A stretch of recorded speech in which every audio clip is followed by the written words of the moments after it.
First up this evening, the St. Elizabeth police were forced to seek reinforcement as looters stole goods from businesses that were damaged or destroyed in Black River. After days of trying, we were finally able to get into the historic town, which is now a shell of its former self. The road to Black River St. Elizabeth feels endless, mile after mile. There's nothing but wreckage and silence along a roadway filled with fallen poles and uprooted trees. At every turn, the devastation greets you. You know, so nice. Me have on all palm one tree over there, you know. Eh? You see me Lego? Yeah, me say breeze flop me on tree like a close ball line basket. Yeah. So me a flop. By the time you get to Black River, the images tell a story of heartbreak and survival. Don't get no normal, this is Black River. Streets that once bustled with vendors and school children are now littered with debris. Still, some residents sift through the rubble, clutching whatever food items, hardware supplies, or whatever they could salvage. Everything flat. Nothing there on the BSC. Others eager to tell their survival story. Brother, I got help in the midst of the storm. I say we couldn't move.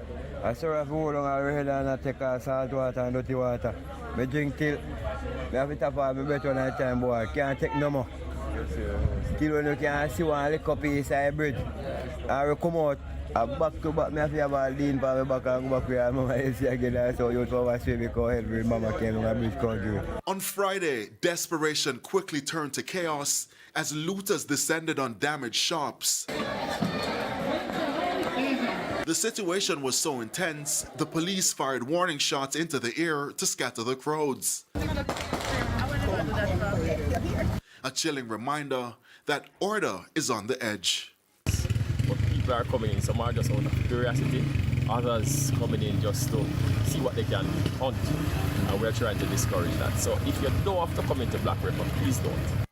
For many residents, calm feels like a distant dream. The once scenic town known for its fishing, tourism, and deep history now lies in ruin.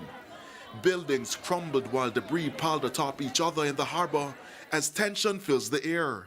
Electricity and running water remain cut off, and with supplies dwindling, frustration grows by the hour. Barely clear the way for disaster, I tear down everything. And then all building in a Black River cause all of this. Black River now come back and come to. We are looking for years before we rebuild this. And there's no work, no nothing.